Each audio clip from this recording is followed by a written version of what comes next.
tayo para ituro sa inyo kung paano kalasin yung drive phase nitong Yamaha NMAX B3 TechMax.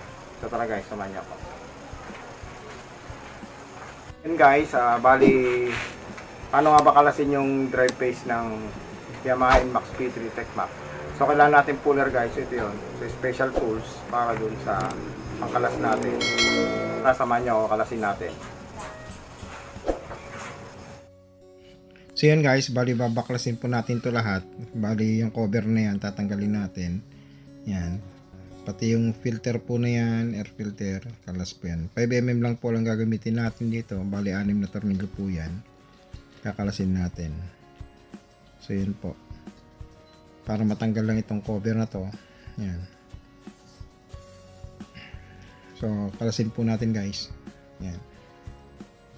Allen wrench lang pong gagamitin dyan. So yan po, bali kung makakalas na yung 6 na tornilyo CVT cover, so tanggalin lang itong 2 tornilyo na to ng air filter. Isa dyan, tsaka isa dun sa bandang loob guys. Tatanggalin din yan para may angat natin yung air filter housing. Pag naiangat na air filter housing sa yan guys, matatanggal na rin itong CVT cover na plastic. So meron ka pa isang tornilyo tatanggalin dyan sa loob. Yun po. Iangat lang yan, bali tatalian lang po natin yan mamaya. Para makalas lang natin yan. So ito po yung isang tornilyo guys na kailangan tanggalin para matanggal yung CVT plastic na yan na naka-cover. Cover lang po yan guys.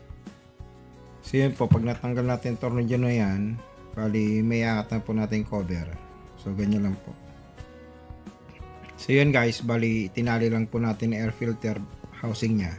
Yan. Tapos pagdating dito guys, ito po iingatan nyo sa lahat yung speed sensor na yan guys. Yan. Ingatan nyo po, wag nyo pong tatamaan ng llabe, baka may mabali. Pagkakalasin po, meron lang itong isang tornilyo na nasa bracket nya. Yun lang po yung 5mm dyan na tornilyo. Yan lang kakalasin nyo para umiwalay. Pero wag nyo na pong bubunutin yung socket ng speed sensor. Yan. So, yan lang po ang kalasin nyo dyan. Kumuha kayo ng Allen wrench na 5mm at kalasin po. So, ganyan po siya guys. So, pakaingatan nyo lang po habang kinakalas. Yan. 5mm lang na yan na Allen wrench. Tapos iangat nyo na yan yung bracket nya. Yan. Para matanggal natin yung tornilyo rito paikot. Yan. So pwede na pong tanggalin. Bali 8mm po lahat yan. Gamitan natin ng T-wrench pagtanggal.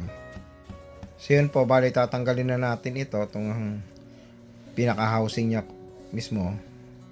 Yan. Bali ginamitan lang natin ng T-wrench na 8mm yan. Yan.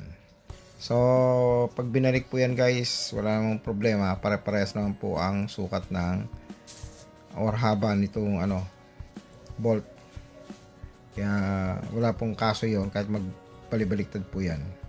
So yan, tapos hugutin na po siya guys. Yan, pag natanggal na. Yan, ito po siya guys, natanggalan natin. Yan. Yan na yung cover. So, ganun po pagtanggal ng cover guys.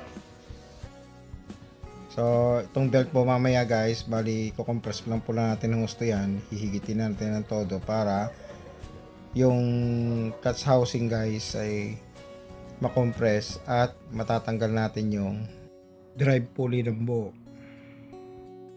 Yan, so ganyan po. Yan, tignan nyo, lumuwag na siya guys. So, silang po natin to number 19, tornilyo. Number 19 po yan guys.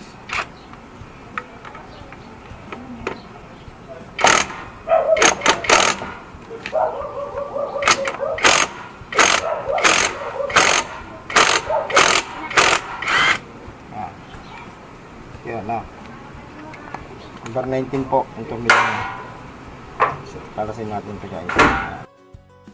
So yun po, baklasin natin itong bill housing. So yan po guys, bali madumi na naman siya. Almost 3,000 na naman ang tinakbo nito. Bali Wala ko lang 6,000 na yung odometer ko eh. Yan po. So yan po, nakita nyo, ito naman, madumi na naman siya. Ito yung naging cause din ng dragging niya. Dumudulas po yan pagdating sa clutch tsaka bell housing. Yan po, kaya kailangan talaga malinis. So yun po, para matanggal mo ito, bali ko compress mo ng todo itong itong belt. Yan, kailangan pumasok po siya sa pulley mismo. Yan, para mahugot mo itong kabuuan ng assembly ng clutch lining, guys. Clutch housing, yan. Ganyan po. Compress mo maigi, yan. Para mahugot mo siya. So yan po, natanggal na natin, guys. Yan. Tapos tsaka tatanggalin dito sa bandang harap. So yan po. Ganun po pagkalas yan, guys, yung buo na yan. Yan. Mache-check mo na rin yung belt niyan kung may mga tama o wala. So ganyan po pagkalas. So ito po, iingatan nyo, guys, yung mga kuntil na yan, yung paikot. Yan. Yan. Yan yung tumatama sa sensor dito. Yan. Yan po. Yan yung naka-timing dyan. Kaya pag nabali po yan, nako, laking problema. Kaya yun ang iingatan nyo pag nagbabaklas kayo. Kasi dyan po nakatama yan sa sensor na yan. Sa speed sensor. Tapos check nyo na rin yung belt kung may mga crack. Yan. So bali almost 6,000 na kasi ang tinakbo nitong motor ko. Bali yan. Every 3,000 kasi checking ako eh. So yun po. Para iwas dragging na rin. Linis. Para ma-check ko na rin yung belt niya kung okay pa. Bali, pagdating dito, guys, mamaya apply lang natin ng grasa yan, yung loob, yung sa bearing niya. Para prevention na rin siya. Hindi masira yung bearing. Tapos ito yung gagawin natin, guys. Kakalasin natin itong drive paste na to. Yan. Na gamit ang tools natin. So, nakabili ako sa online ng pangbaklas po dyan, guys. Special tools. So ito po siya, guys, yan, special tools na pangbaklas yan, pangkalas. So ito po, gagamitan natin ng impact range, guys, na 19. So kalasin natin yan. So yan, tanggal na po natin, guys. Ito po yung nut nya, 19. Yan, ito yan. Tapos washer, guys, may washer yan. Ito bilang natin.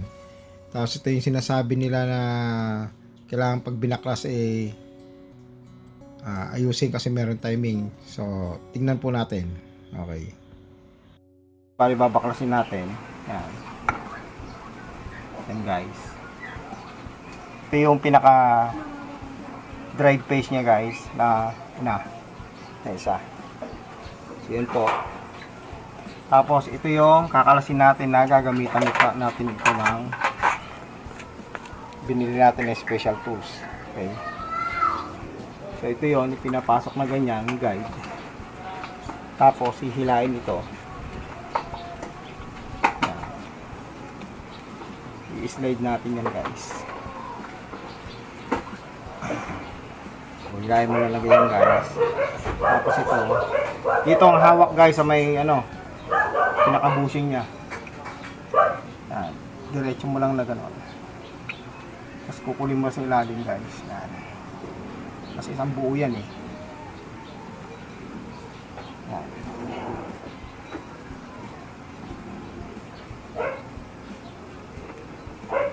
Yan.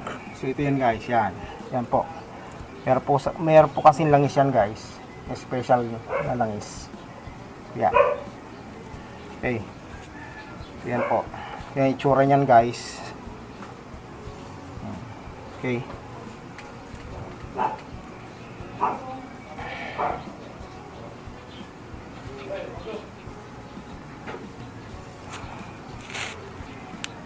Guys, kasabi nila na nagkakaroon ng engine failure.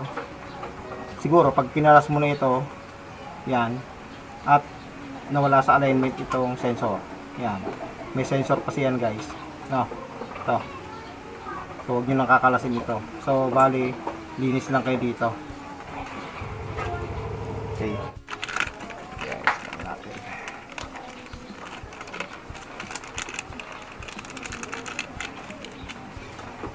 Kasi hindi dapat pwede mapasok ng tubig to guys. Kakalawangin yung makina mo.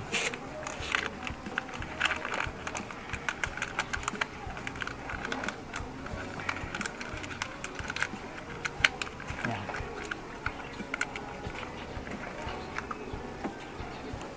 So itong dumi na ito guys, punasan lang muna natin.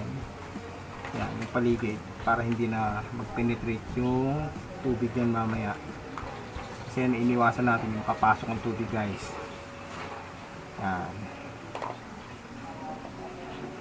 Kaya naman sa punas to guys. Pinlabas na to. Yan. So yan po, pwede natin siya linisin ng degreaser. Yan. Oh, may degreaser ako rito.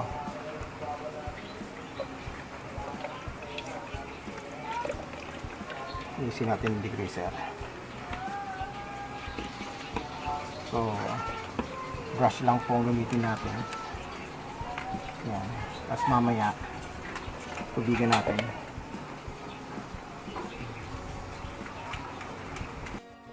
So yun po, bali degreaser po ang ginagamit natin dyan pang linis para matanggal yung mga langis-langis niya guys. Pagkatapos, huhugasan po natin ng tubig yan na maigi para hindi siya kalawangin. Bago pupunasan po natin ng yung basahan guys. Itakpan pa natin ito ng basahan para sigurado. Talagang hindi siya papasukin ng tubig guys pag hinugasan natin. Kasi mahirap na guys. Pinasok ang tubig yan. Pwedeng kalawangin. Yan. So yan.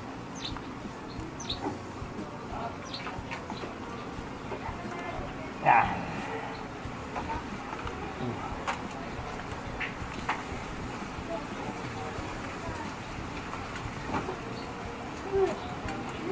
Yan guys, balik.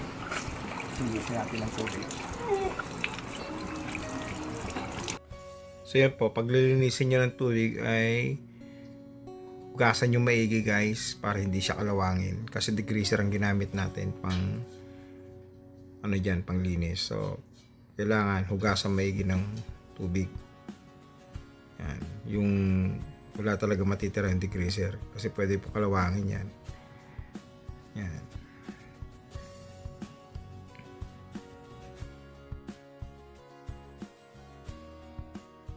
Tapos since wala tayong panghangin guys, pwede naman basahan na lang. Ito yung natin yung basahan.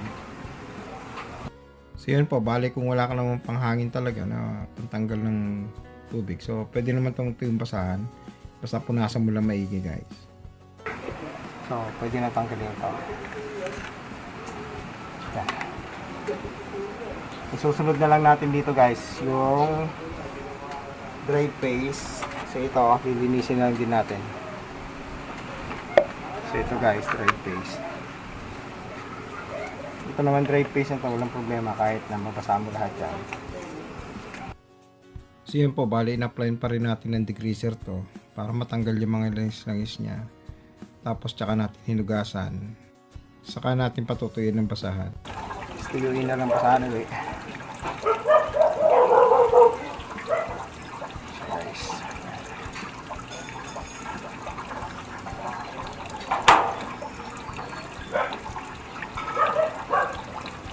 Siguro ito guys, kasi may langis-langis ito, hindi mo pwedeng mabasa ito. Punasan na lang natin surface niyan. Okay. So ito pupunasan na lang yung surface. Yan. Kasi para hindi matanggal yung langis-langis niya, kasi may langis-langis po yan guys. Yan. Ito lang naman madumi dyan guys to.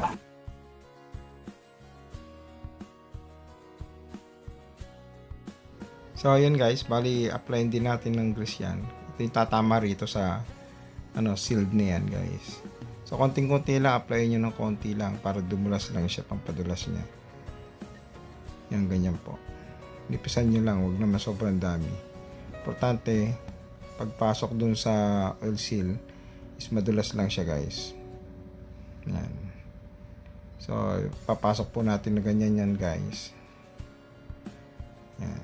So, makikita nyo yan guys, may marking yan sa baba tsaka sa taas. Ito yung KY1-2. So, naka-mark dyan dito guys. Yan. Dyan dapat nakatutok yan. Pero anyway, tingin ko kahit hindi siguro tumama doon, okay lang, under pa rin yan. Basta huwag lang gagalawin ang sensor na nasa bandang taas guys. Yung sinasabi ko kanina na huwag niyong babaklasin yung sensor dyan sa taas. Ayan. Pero mas maganda itatama nyo pa rin yung dati niyang position kung binaklas para sure ball na walang problema. Yan. Ganyan lang po pag kabit yan guys. Yan. So nakabit na natin. Then yung kapartner niya na drive phase guys, ganun din, itatama natin dun sa tinuro natin kanina na KY1-2. So yan. So andyan po sa bandang taas yon yung KY1-2. Ang katapat niya ito. Yan. Yung portion na yan. Yan po yung KY1-2. Yung sinasalpakan ng white hole. So yun guys, bali nagtataka kayo kung bakit ko naibalik sa dating position. So bali, bago ko binaklas yan guys, hindi ko na ipakita sa inyo. Nilagyan ko ng marking yung ehe hanggang dun sa KY1-2 na yan. Minarking ko. Bali, panigurado lang po itong ginagawa natin. So kung lalo kong mga baguhan. So maglagay po kayo markings para pagbabalik is mas madali. So yun po. Yun po, bali babalik na natin yung washer. Yan. Ito po yung washer niya guys. Tapos ilalagay na po natin yung 19mm na nut niya. Yan. So ito torque lang muna natin ito ng impact range. So higpitan lang muna natin yung impact range pero hindi pa natin ito torque. So mamaya natin ito torque guys. Yan. So okay na tayo rito. Bali ay susunod na natin yung panlikod guys. Yan, tapos na, mahigpit na yan. Pero hindi pa naka-torque yan guys. So gagamitan natin ng torque wrench mamaya yan. So dito muna tayo sa assembly ng clutch lining guys. Bali lilinisan muna natin to guys. Yan. So usually hindi natin pwedeng hugasan ng tubig to kasi baka may pasukin ng tubig yung loob ng bearing. So, ibabaw lang. Yan. Tapos, iingatan lang natin mapasok ng tubig yung loob ng bearing. So, yun lang. Yung iba, surface lang guys ang malilinisan natin dyan. Tapos, tsaka natin pupunasan. So, same procedure. Bali, nilagyan natin ng degreaser. Tapos, tinubigan din natin guys. Yan. So, hugasan nyo lang maigi para hindi siya kalawangin. Tapos tutuyin natin ang basahan. Yan. So yan po, pagdating dito sa clutch lining, so bali lihain nyo lang kung ng 240 na liha para gumaspang ng bagya para mawala yung dragging guys. Yan. Yan nyo lang po. Lihain mo yung bali tatlo po yan na portion. Pag okay na yan guys, naliha na siya, importante gumaspang lang ng bahagya para hindi siya mag-drag. Tapos punasan na lang ng tela yan. So yan po, ito naman yung secondary grease na gagamitin natin para dun sa shafting tsaka bearing ng drive pulley. Applyan lang po natin tong shafting niya guys. Yan. Tapos lalagyan din natin yung bearing ng drive pulley. Yan. So yan. Huwag nyo naman ganong kadamihan ng importante. Umano lang siya. Magrasahan lang.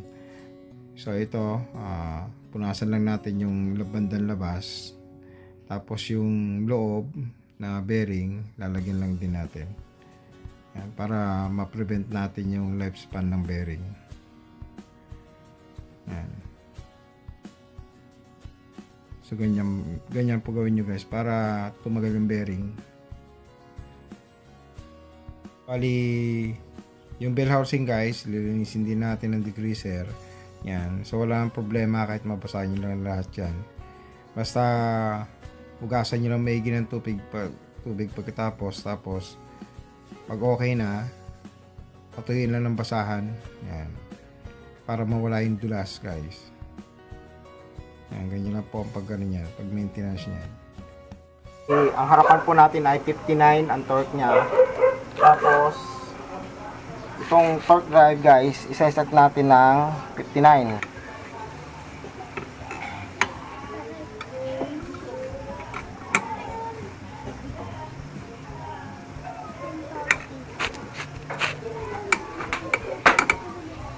Yan. So yun guys, narinig nyo guys, tingnan nyo. Yan. Okay, so yun na po. So hanggang doon lang siya sa 59 meter. Punasan na lang natin guys kung okay naman siya. So ganyan po.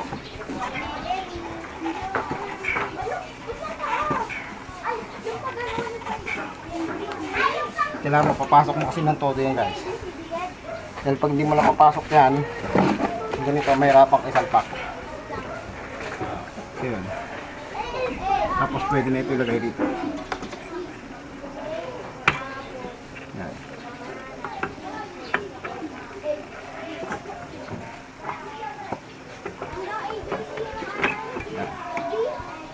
Yan guys. Okay. Ganun po.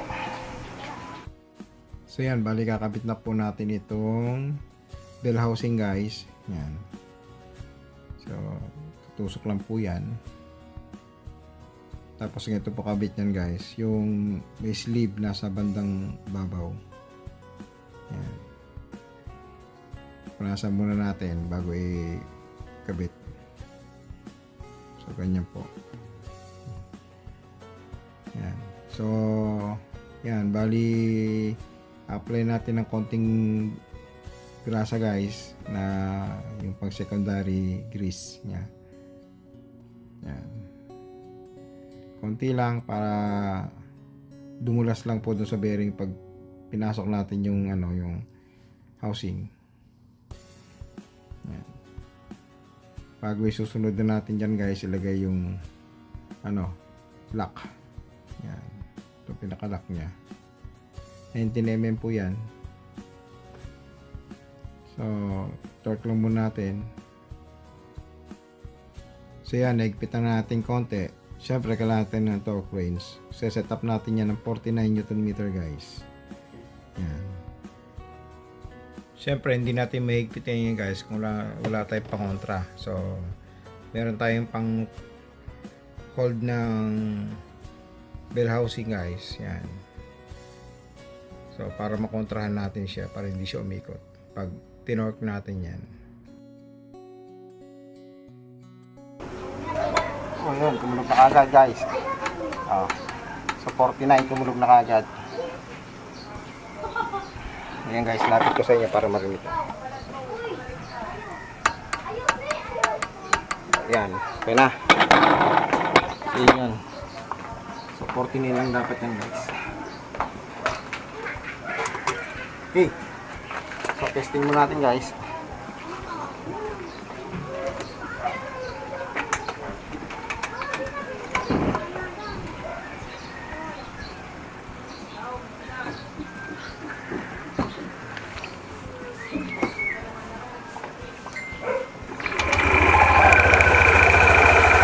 Okay. So yun na guys, maganda pa siya.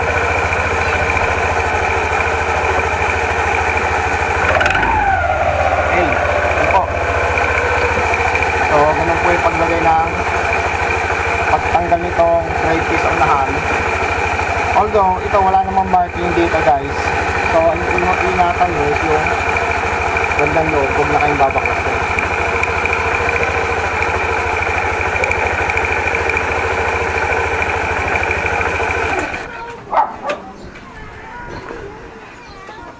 So, yun guys.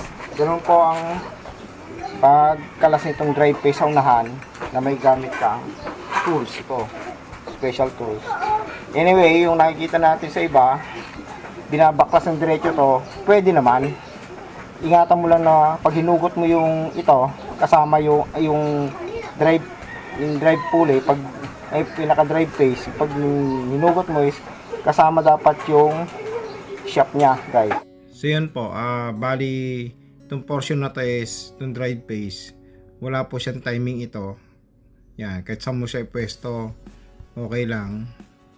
Yan, so kanina kasi nandito yung portion niya, pero wag mo lang gagalawin itong sensor dito guys, yung assembly na yan, para hindi magka-problema. So yun guys, bali babalik na po natin yung cover dito. So yun po, bali number 1, ingatan nyo talaga yung mga sensor niya, kagaya ito yung speed sensor, yan, tsaka yung sa may harap po, sensor. So yun po, sa pagbabalik ng cover, so yun po, bali tama lang na maigi yan. Tapos ang pagtutornilyo po, salitan po siya para hindi mapersa yung cover. Yan. Check po maigi, kailangan lumapat ng maigi yung cover dun sa kabilang side bago higpitan. So yan po, bali number 8 na T-rings ang gamit ko. Yan. So pare-pares lang naman po yung bolt na yan, ang haba na number 8. So kahit magkapalit-palit sila ng pagkakabitan, okay lang po yun, wala pong problema.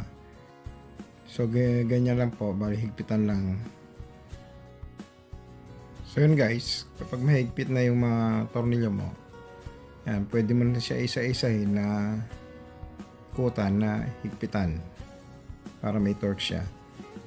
Sa pagtutorque po, bali alali lang siya para hindi naman mabalian ng tornilyo kasi 8mm lang yan. Yan. So pagdating dito guys sa may sensor, yung pinaka bracket, ito yung tornilyo, Allen wrench po yan.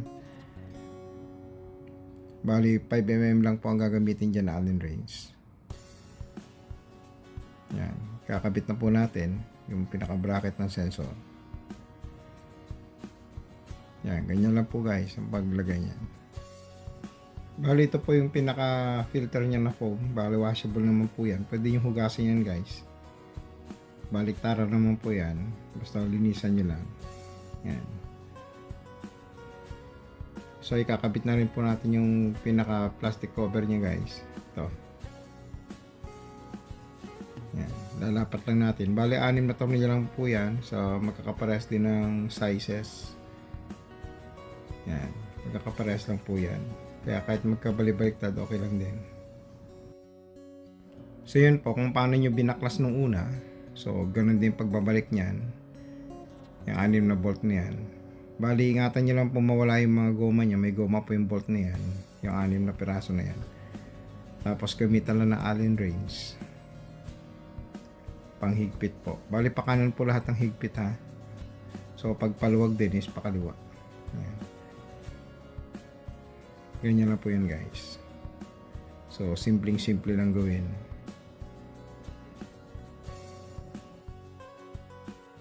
So yan po, bali na ikabit na natin yung cover ng CVT. So dito na tayo sa housing naman na filter guys. So dalawang tornilyo lang yan ikakabit na number 10mm. So pwede rin po magkapalit yan na tornilyo kasi parehas lang po yung haba. So yan. Yan guys. Okay. Yun. Yan. Nalinis na natin yung CVT guys. Tsaka ipakita ko sa inyo kung paano kalasin yung drive phase. Ito. Yung primary drive phase. Yan. So okay na tayo guys. So start natin. Tignan natin kung okay yan dito.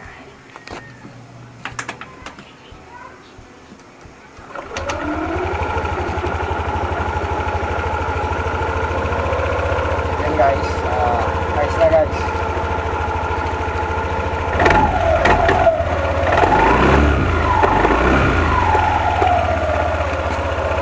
So yan guys. Pakita ko sa inyo, wala siyang error. So, walang error guys. Okay.